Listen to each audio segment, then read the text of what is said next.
Hello, welcome back to my channel. आज हम मुंशी प्रेमचंद की मशहूर कहानी जिहाद पढ़ने जा रहे हैं। बहुत पुरानी बात है, हिंदुओं का एक काफिला अपने धर्म की रक्षा के लिए पश्चिमोत्तर के पर्वत प्रदेश से भागा चला आ रहा था। मुद्दतों से उस प्रांत में हिंदू और मुसलमान साथ साथ रहते चले आए थे। धार्मिक द्वेष का नाम न था। पठानों के जिरगे हमेशा लड़ते रहते थे। उनकी तलवारों पर कभी जंग न लगने पाता था।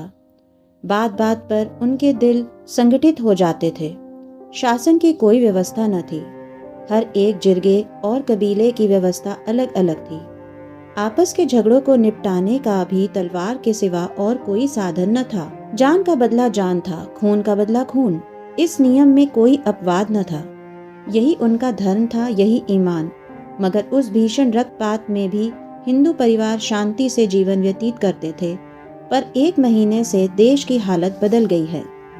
एक मुल्ला ने न जाने कहां से आकर अनपढ़ धर्म शून्य पठानों में धर्म का भाव जागृत कर दिया। उसकी वाणी में कोई ऐसा मोहनी है कि बूढ़े जवान स्त्री पुरुष खींचे चले आते हैं। वह शेरों की तरह गरज कर कहता है, खुदा ने तुम्हें इसलिए पैदा किया है कि दुनिया को इस्लाम की रोशनी से रोशन कर दो, दुनिया से कुफ्र का निशान मिटा दो। एक काफिर के दिल को इस्लाम के उजाले से रोशन कर देने का सवाब सारी उम्र के रोजे, नमाज और ज़कात से कहीं ज्यादा है। जन्नत की हूरें तुम्हारी बलाई लेंगी और फरिश्ते तुम्हारे कदमों की खाक माथे पर लेंगे। खुदा तुम्हारी पेशानी पर बोसे देगा और सारी जनता यह आवाज सुनकर मजहब के नारों से मतवाली हो जाती है। उसी धार्मिक उत्तेजना ने कुफ्र और इस्लाम का भेद उत्पन्न कर दिया है। प्रत्येक पठान जन्नत का सुख भोगने के लिए अधीर हो उठा। उन्हीं हिंदुओं पर जो सदियों से शांति के साथ रहते थे हमले होने लगे हैं। कहीं उनके मंदिर ढाए जाते हैं, कहीं उनके देवताओं को गालियां दी जाती हैं, कहीं उन्हें जबरदस्ती इस्लाम की दीक्षा दी जाती है। हिंदू संख्या में कम हैं, असंगठित हैं, बिखरे हुए हैं। इस नई परिस्थिति के लिए बिल्कुल तैयार नहीं।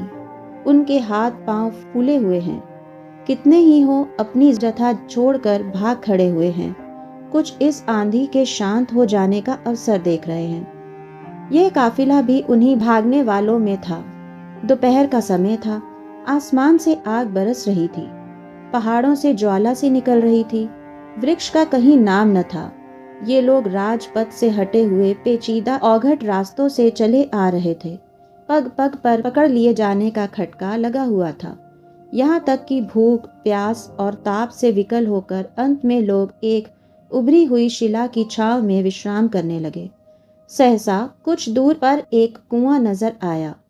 वहीं डेरे डाल दिए। भय लगा हुआ था कि जिहादियों का कोई दल पीछे से न आ रहा हो। दो युवक ने बंदूक भरकर कंधे पर रखी और चारों तरफ गश्त करने लगे। बूढ़े कंबल बिछाकर कमर सीधी करने लगे। स्त्रियां बालकों को गोद में उतार कर माथे का पसीना पोंछने और बिखरे हुए केशों को संभालने लगी। सभी के चेहरे मुरझाए हुए थे। सभी चिंता और भय से त्रस्त हो रहे थे। यहाँ तक कि बच्चे जोर से न रोते थे। दोनों युवकों में एक लंबा गठीला रूपवान है। उसकी आंखों से अभिमान की रेखाएं सी निकल रही हैं, मानो वह अपने सामने किसी की हकीकत नहीं समझता। मानो उसकी एक एक गत पर आकाश के देवता जय घोष कर रहे हैं।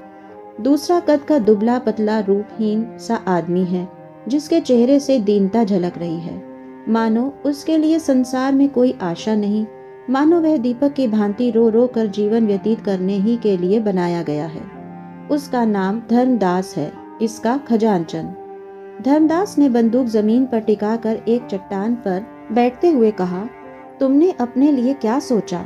कोई लाख सवा लाख की संपत्ति रही होगी तुम्हारी। खजानचंद ने उदासीन भाव से उत्तर दिया, लाख सवा लाख की तो नहीं, हाँ 50-60 हजार तो नगद ही थे। तो अब क्या करोगे? जो कुछ सिर पर आएगा झेलूंगा। रवालपिंडी में 2-4 संबंधी हैं, शायद कुछ मदद करें। तुमने क्या सोचा है? मुझे क्या गम, अपने दोनों हाथ अपने साथ हैं। वहां इन्हीं का सहारा था, आगे भी इन्हीं का सहारा है। आज और कुशल से बीत जाए तो फिर कोई भय नहीं। मैं तो मना रहा हूं कि एक आज शिकार मिल जाए। 1 दर्जन भी आ जाए तो भून कर रख दूं। इतने में चट्टानों के नीचे से एक युवती हाथ में लोटा डोर लिए निकली और सामने कुएं की ओर चली। प्रभात की सुनहरी मधुर अरुणिमा मूर्तिमान हो गई थी। दोनों युवक उसकी ओर बढ़े, लेकिन खजान चंद तो 2-4 कदम चलकर रुक गया। धर्मदास ने युवती के हाथ से लोटा डोर ले लिया और खजानचंद की ओर सगर्व नेत्रों से ताकता हुआ कुएं की ओर चला।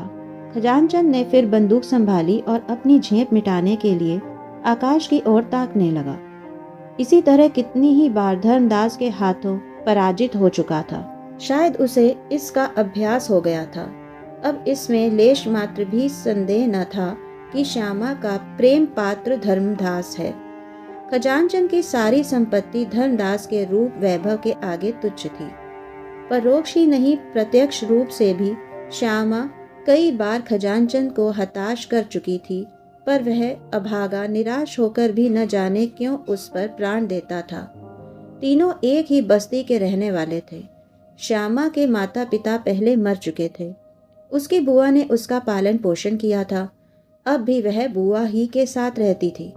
उसकी अभिलाषा थी कि खजानचंद उसका दामाद हो, श्यामा सुख से रहे और उसे भी जीवन के अंतिम दिनों के लिए कुछ सहारा हो जाए। लेकिन श्यामा धर्मदास पर रिझी हुई थी। उसे क्या खबर थी कि जिस व्यक्ति को वह पैरों से ठुकरा रही है वही उसका एकमात्र अवलंब है। खजानचंद ही वृद्धा का मुनीम, खजांची, कारिंदा सब कुछ था, और यह जानते हुए भी कि श्यामा उसको जीवन में नहीं मिल सकती, उनके धन का यह उपयोग न होता था, वह शायद अब तक उसे लूट कर फकीर हो जाता। धर्मदास पानी लेकर लौट ही रहा था कि उसे पश्चिम की ओर से कई आदमी घोड़ों पर सवार आते दिखाई दिए। जरा और समीप आने पर मालूम हुआ कि कुल 5 आदमी हैं। उनकी बंदूक की नलियां धूप में साफ चमक रही थी। धर्मदास पानी लिए हुए दौड़ा कि कहीं रास्ते ही में सवार उसे न पकड़ ले, लेकिन कंधे पर बंदूक और एक हाथ में लोटा डोर लिए वह बहुत तेज न दौड़ सकता। फासला 200 गज से कम न था। रास्ते में पत्थरों के ढेर टूटे फूटे पड़े हुए थे। भय होता था कि कहीं ठोकर न लग जाए, कहीं पैर न फिसल जाए। इधर सवार प्रतिक्षण समीप होते जाते थे। अरबी घोड़ों से उसका मुकाबला ही क्या, उस पर मंजिलों का धावा हुआ। मुश्किल से 50 कदम गया होगा कि सवार उसके सिर पर आ पहुंचे और तुरंत उसे घेर लिया। धर्मदास बड़ा साहसी था, पर मृत्यु को सामने खड़ी देखकर उसकी आंखों में अंधेरा छा गया। उसके हाथ से बंदूक छूटकर गिर पड़ी। 5 उसी के गांव के महसूदी पठान थे। एक पठान ने कहा, उड़ा दो सिर मरदूद का, दगाबाज काफिर। दूसरा, नहीं नहीं ठहरो, अगर यह इस वक्त भी इस्लाम कबूल कर ले तो हम इसे मुआफ कर सकते हैं। क्यों धर्मदास, तुम्हें इस दगा की क्या सजा दी जाए? हमने तुम्हें रात भर का वक्त फैसला करने के लिए दिया था। तुम इसी वक्त जहन्नुम पहुंचा दिए जाओगे, लेकिन हम तुम्हें फिर मौका देते हैं। यह आखिरी मौका है। अगर तुमने अब भी इस्लाम न कबूल किया तो तुम्हें दिन की रोशनी देखनी नसीब न होगी। धर्मदास ने हिचकिचाते हुए कहा, जिस बात को अक्ल नहीं मानती उसे कैसे? पहले सवार ने आवेश में आकर कहा, मजहब का अक्ल से कोई वास्ता नहीं। तीसरा, कुफ्र है कुफ्र है। पहला, उड़ा दो सिर मरदूद का, धुआं इस पार। दूसरा, ठहरो ठहरो, मार डालना मुश्किल नहीं, जिला लेना मुश्किल है। तुम्हारे और साथी कहाँ हैं धर्मदास? धर्मदास, सब मेरे साथी हैं। दूसरा, कलाम शरीफ की कसम, अगर तुम खुदा और उनके रसूल पर ईमान लाओ तो कोई तुम्हें तेज निगाहों से देख भी नहीं सकेगा। धर्मदास, आप लोग सोचने के लिए और कुछ मौका न देंगे? इस पर चारों सवार चिल्ला उठे, नहीं नहीं, हम तुम्हें न जाने देंगे, यह आखिरी मौका है। इतना कहते ही पहले सवार ने बंदूक उठा ली और धर्मदास की छाती की ओर करके बोला, बस बोलो, क्या मंजूर है? धर्मदास सिर से पैर तक कांप कर बोला, अगर मैं इस्लाम कबूल कर लूं तो मेरे साथियों को तो कोई तकलीफ न दी जाएगी। दूसरा, हाँ, अगर तुम जमानत करो कि वे भी इस्लाम कबूल कर लेंगे। पहला, हम इस शर्त को नहीं मानते, तुम्हारे साथियों से हम खुद निपट लेंगे। तुम अपनी कहो, क्या चाहते हो? हाँ या नहीं? धर्मदास ने जहर का घूंट पीकर कहा, मैं खुदा पर ईमान लाता हूँ। पांचों ने एक स्वर में कहा, अल्हम्दुलिल्लाह, और बारी बारी से धर्मदास को गले लगाया। श्यामा हृदय को दोनों हाथों से थामे यह दृश्य देख रही थी। वह मन में पछता रही थी कि मैंने क्यों इन्हें पानी लाने भेजा। अगर मालूम होता कि विधियां धोखा देंगी तो मैं प्यासी मर जाती, पर इन्हें न जाने देती। श्यामा से कुछ दूर खजानचंद भी खड़ा था। श्यामा ने उसकी ओर शुद्ध नेत्रों से देखकर कहा, अब इनकी जान बचती नहीं मालूम होती। खजानचंद, बंदूक भी हाथ से छूट पड़ी है। श्यामा, न जाने क्या बातें हो रही हैं। अरे गजब, दुष्ट ने उनकी ओर बंदूक तानी है।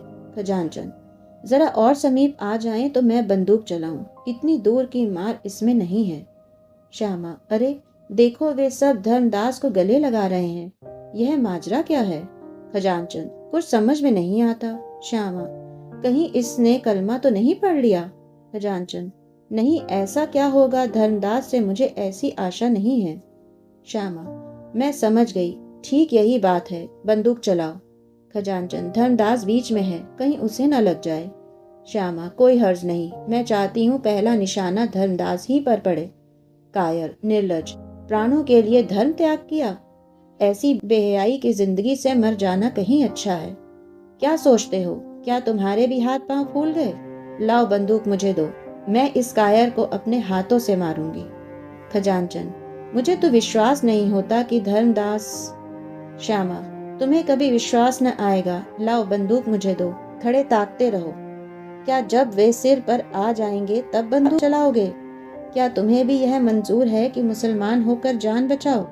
अच्छी बात है, जाओ। श्यामा अपनी रक्षा आप कर सकती है, मगर उसे अब मुंह न दिखाना।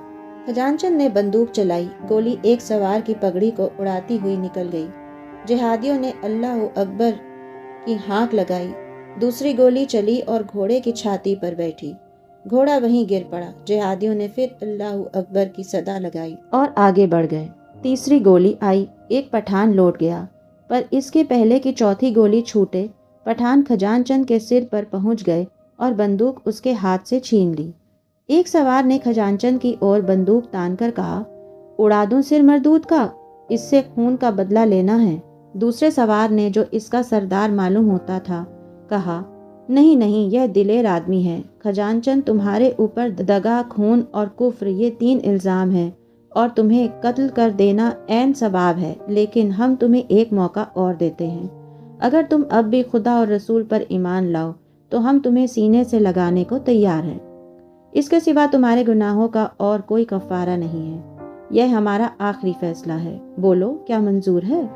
चारों पठानों ने कमर से तलवारें निकाल ली और उन्हें खजानचंद के सिर पर तान दिया। मानो नहीं का शब्द निकलते ही चारों तलवारें उसकी गर्दन पर चल जाएंगी। खजानचंद का मुखमंडल विलक्षण तेज से अलौकिक हो उठा। उसकी दोनों आंखें स्वर्गीय ज्योति से चमकने लगी। दृढ़ता से बोला, तुम एक हिंदू से यह प्रश्न कर रहे हो? क्या तुम समझते हो कि जान के खौफ से वह अपना ईमान बेच डालेगा? हिंदू को अपने ईश्वर तक पहुंचने के लिए किसी नबी, वली या पैगंबर की जरूरत नहीं। चारों पठानों ने कहा, काफिर, काफिर। खजानचंद, अगर तुम मुझे काफिर समझते हो तो समझो, मैं अपने को तुमसे ज्यादा खुदा परस्त समझता हूँ। मैं उस धर्म को मानता हूँ जिसकी बुनियाद अक्ल पर है। आदमी में अक्ल ही खुदा का नूर है और हमारा ईमान हमारी अक्ल। चारों पठानों के मुंह से निकला काफिर, और चारों तलवारें एक साथ खजानचंद की गर्दन पर गिर पड़ी। लाश जमीन पर फड़कने लगी। धर्मदास सिर झुकाए खड़ा रहा। वह दिल में खुश था कि अब खजानचंद की सारी संपत्ति उसके हाथ लगेगी और वह श्यामा के साथ सुख से रहेगा। पर विधाता को कुछ और ही मंजूर था। श्यामा अब मरमाहत सी खड़ी यह दृश्य देख रही थी। ज्यों ही खजानचंद की लाश जमीन पर गिरी, वह झपट कर लाश के पास आई और उसे गोद में लेकर आंचल से रक्त प्रवाह को रोकने की चेष्टा करने लगी। उसके सारे कपड़े खून से तर हो गए। उसने बड़ी सुंदर बेल बूटों वाली साड़ियां पहनी होगी, पर इस रक्त रंजित साड़ी की शोभा अतुलनीय थी। बेल बूटों वाली साड़ियां रूप की शोभा बढ़ाती थी। यह रक्त रंजित साड़ी आत्मा की छवि दिखा रही थी। ऐसा जान पड़ा मानो खजानचंद की बुझती आंखें एक अलौकिक ज्योति से प्रकाशमान हो गई हैं। उन नेत्रों में कितना संतोष, कितनी तृप्ति, कितनी उत्कंठा भरी हुई थी। जीवन में जिसने प्रेम की भिक्षा भी न पाई, वह मरने पर उत्सर्ग जैसे स्वर्गीय रत्न का स्वामी बना हुआ था। धर्मदास ने श्यामा का हाथ पकड़कर कहा, श्यामा, होश में आओ। तुम्हारे सारे कपड़े खून से तर हो गए हैं। अब रोने से क्या हासिल होगा?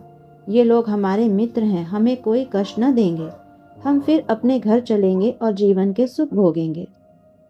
श्यामा ने तिरस्कारपूर्ण नेत्रों से देखकर कहा, तुम्हें अपना घर बहुत प्यारा है तो जाओ, मेरी चिंता मत करो, मैं अब न आऊंगी। हाँ, अगर अब भी मुझसे कुछ प्रेम हो तो इन लोगों से, इन्हीं तलवारों से मेरा भी अंत करा दो। धर्मदास करुण कातर स्वर में बोला, श्यामा, यह तुम क्या कहती हो? तुम भूल गई हम में तुम में क्या बात हुई थी? मुझे खुद खजांचन के मारे जाने का शौक है, पर भावी को कौन टाल सकता है? श्यामा, अगर यह भावी थी तो यह भी भावी है कि मैं अपना अधम जीवन उस पवित्र आत्मा के शोक में काटूं जिसका मैंने सदैव निरादर किया। यह कहते कहते श्यामा का शोकोद्गार, जो अब तक क्रोध और घृणा के नीचे दबा हुआ था, उबल पड़ा और वह खजांचन के निस्पंद हाथों अपने गले में डालकर रोने लगी। चारों पठान यह अलौकिक अनुराग और आत्मसमर्पण देखकर करुणारद्र हो गए। सरदार ने धर्मदास से कहा, तुम इस पाकीज़ा खातून से कहो हमारे साथ चले। हमारी जाति से इसे कोई तकलीफ न होगी, हम इसकी दिल से इज्जत करेंगे। धर्मदास के हृदय में ईर्ष्या की आग धधक रही थी। वह रमणी जिसे वह अपनी समझे बैठा था, इस वक्त उसका मुंह भी नहीं देखना चाहती थी। बोला, श्यामा, तुम चाहो इस लाश पर आंसुओं की नदी बहा दो, पर यह जिंदा न होगी। यहाँ से चलने की तैयारी करो। मैं साथ के और लोगों को भी जाकर समझाता हूँ। खान लोग हमारी रक्षा करने का जिम्मा ले रहे हैं। हमारी जायदाद, जमीन, दौलत सब हमको मिल जाएगी। खजानचंद की दौलत के भी हम ही मालिक होंगे। अब देर न करो, रोने धोने से अब कुछ हासिल नहीं। श्यामा ने धर्मदास के अग्नि नेत्रों से देखकर कहा, और इस वापसी की कीमत क्या देनी होगी? वही जो तुमने दी है। धर्मदास यह व्यंग न समझ सका और बोला, मैंने तो कोई कीमत नहीं दी, मेरे पास था ही क्या? श्यामा, ऐसा न कहो। तुम्हारे पास वह खजाना था जो तुम्हें आज से कई लाख वर्ष पूर्व ऋषियों ने प्रदान किया था, जिसकी रक्षा रघु और मनु, राम और कृष्ण, बुद्ध और शंकर, शिवाजी और गोविंद सिंह ने की थी। उस अमूल्य भंडार को आज तुमने तुच्छ प्राणों के लिए खो दिया। इन पांवों पर लौटना तुम्हें मुबारक हो। तुम शौक से जाओ। जिन तलवारों ने वीर खजानचंद के जीवन का अंत किया, उन्होंने मेरे प्रेम का भी फैसला कर दिया। जीवन में इस वीरात्मा का मैंने जो निरादर और अपमान किया, इसके साथ जो उदासीनता दिखाई, उसका अब मरने के बाद प्रायश्चित करूंगी। यह धर्म पर मरने वाला वीर था, धर्म को बेचने वाला कायर नहीं। अगर तुम्हें अब भी कुछ शर्म और हया है तो इसका क्रियाकर्म करने में मेरी मदद करो, और यदि तुम्हारे स्वामियों को यह भी पसंद ना हो तो रहने दो, मैं सब कुछ खुद कर लूंगी। पठानों के हृदय डर से तड़प उठे। धर्मांधता का प्रकोप शांत हो गया। देखते देखते वहां लकड़ियों का ढेर लग गया। धर्मदास ग्लानि से सिर झुकाकर बैठा था और चारों पठान लकड़ियां काट रहे थे।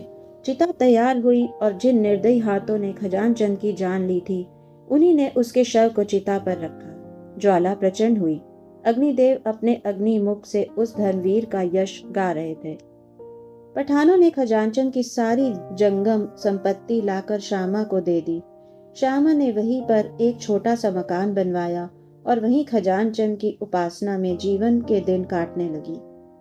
उसकी वृद्धा बुआ के साथ रह गई और सब लोग पठानों के साथ लौट गए, क्योंकि अब मुसलमान होने की शर्त न थी। खजानचंद के बलिदान ने धर्म के भूत को परास्त कर दिया, मगर धर्मदास को पठानों ने इस्लाम की दीक्षा देने पर मजबूर किया। एक दिन नियत किया गया, मस्जिद में मुल्लाओं का मेला लगा और लोग धर्मदास को उसके घर से बुलाने आए, पर उसका वहां पता न था। चारों तरफ तलाश हुई, कहीं निशान न मिला। साल भर गुजर गया। संध्या का समय था। श्यामा अपने झोपड़े के सामने बैठी भविष्य की कल्पनाओं में मग्न थी। अतीत उसके लिए दुख से भरा हुआ था। वर्तमान केवल एक निराशामय स्वप्न था। सारी अभिलाषाएं भविष्य पर अवलंबित थी, और भविष्य भी वह जिसका इस जीवन से कोई संबंध न था। आकाश पर लालिमा छाई हुई थी। सामने की पर्वतमाला स्वर्णमयी शांति के आवरण से ढकी हुई थी। वृक्षों की कांपती हुई पत्तियों से सरसराहट की आवाज निकल रही थी, मानो कोई वियोग आत्मा पत्तियों पर बैठी हुई सिसकियां भर रही हो। उसी वक्त एक भिखारी फटे हुए कपड़े पहने झोपड़ी के सामने खड़ा हो गया। कुत्ता जोर से भौंक उठा। श्यामा ने चौंक कर देखा और चिल्ला उठी, धर्मदास। धर्मदास ने वहीं जमीन पर बैठते हुए कहा, हाँ श्यामा, मैं अभागा धर्मदास ही हूँ। साल भर से मारा मारा फिर रहा हूँ। मुझे खोज निकालने के लिए इनाम रख दिया गया है। सारा प्रांत मेरे पीछे पड़ा हुआ है। इस जीवन से अब ऊब उठा हूँ, पर मौत भी नहीं आती। धर्मदास एक क्षण के लिए चुप हो गया, फिर बोला, क्यों श्यामा, क्या अभी तक तुम्हारा हृदय मेरी तरफ से साफ नहीं हुआ? तुमने मेरा अपराध क्षमा नहीं किया? श्यामा ने उदासीन भाव से कहा, मैं तुम्हारा मतलब नहीं समझी। मैं अब भी हिंदू हूँ। मैंने इस्लाम नहीं कबूल किया है। जानती हूँ। यह जानकर भी तुम्हें मुझ पर दया नहीं आती? श्यामा ने कठोर नेत्रों से देखा और उत्तेजित होकर बोली, तुम्हें अपने मुंह से ऐसी बातें निकालते शर्म नहीं आती? मैं उस धर्मवीर की भ्राता हूँ जिसने हिंदू जाति का मुख उज्जवल किया है। तुम समझते हो कि वह मर गया? यह तुम्हारा भ्रम है। वह अमर है। मैं इस समय भी उसे स्वर्ग में बैठा देख रही हूँ। तुमने हिंदू जाति को कलंकित किया है। मेरे सामने से दूर हो जाओ। धर्मदास ने कुछ जवाब न दिया। चुपके से उठा, एक लंबी सांस ली और एक तरफ चल दिया। प्रातःकाल श्यामा पानी भरने जा रही थी, तब उसने रास्ते में एक लाश पड़ी हुई देखी। 2-4 गिद्ध उस पर मंडरा रहे थे। उसका हृदय धड़कने लगा। समीप जाकर देखा और पहचान गई, यह धर्मदास की लाश थी। अगर आपको ये कहानी अच्छी लगी हो तो इसे लाइक और शेयर ज़रूर करिएगा और मेरे चैनल को भी ज़रूर सब्सक्राइब करें। मिलते हैं फिर एक नई कहानी के साथ अगली वीडियो में। तब तक के लिए धन्यवाद।